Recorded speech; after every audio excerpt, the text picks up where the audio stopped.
Welcome back, ladies and gentlemen. Today we're going to talk about Denver versus Clippers, in particular Game 3, and just some simple adjustments that the Clippers made to get much more open looks compared to what they did in Game 2. Let's go. Alright, so this is Game 2. This is a play that we saw the Clippers go to, I think, the most routinely of all of them. So we're going to try and get Nikola Jokić involved in the ball screen, and the idea is the roll man Zubac here is going to have an open shot or be able to find someone with an open shot because of the rotations.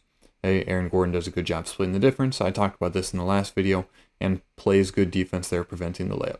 However, the Clippers came prepared, I'm going to say, in 4 distinct ways to attack this differently than they did in Game 2. And they worked, obviously, extremely well, as the Clippers shot very, very well and dominated the Nuggets in this game. So the first off is on this ball screen where you're involving Nikola Jokić. If for some reason you have a little bit of sagging off, or Aaron Gordon goes under and Nikola doesn't hedge, you're just going to shoot the ball. Make them punish them for the lack of attention in the first place. And the Clippers shot extremely well in this game. And then not only just on, in particular, shoot the ball if they're sagging off on the actual ball screen, but on the rotations as well. You have to have 4 players on the perimeter, 3 players on the perimeter besides Zubac that are willing to shoot this ball. So we had Christian Braun help down because Zubac was rolling. And so if they're going to close out short, hitting that ball forces them to commit much more aggressively. Even shooting it, even if you miss it, can have the desire of drawing more attention because the defense thinks you're going to shoot it. Here we saw the ball screen. Nikola Jokić was hedging but sagged off a little bit too far. James Harden says, nope, not today. I'm going to shoot that ball. And that forces the next time down, the defense has to be aware and be more committed. And that being more committed is what really opens up other areas. So not only could they choose to shoot necessarily if Jokić sagged off here, but you also have the option, if the defender gets hit with the actual screen, to attack downhill. So you have space, and you have one-on-one with Jokić and a guard. And so that's probably a win for the offense. And they looked to attack that, whether that be shooting or whether that be driving on Jokić. And then one of the ways that Denver actually tried to get around this is make it so Jokić wasn't guarding Ben Simmons, and instead they put him on Batum. But this obviously didn't work very well. The Clippers were 100% ready for this.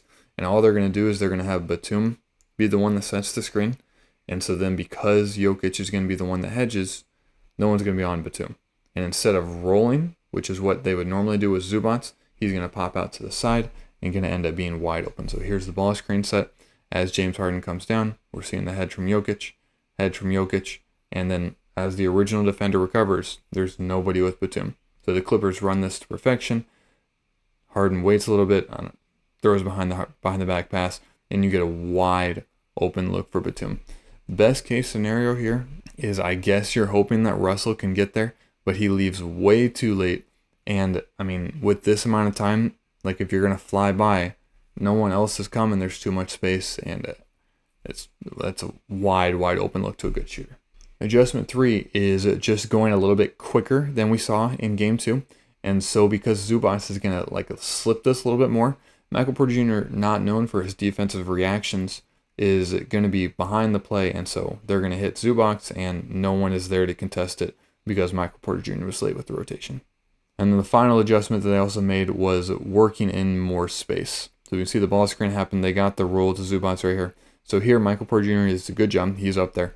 The issue is Christian Braun now has both of these players, and so what the Clippers did is, instead of James Harden chilling down here where Christian Braun can adjust and guard both, they brought this shooter, whoever it was, up to the top, and that allowed Dunn to have free reign to cut, and puts a huge amount more stress on Christian Braun.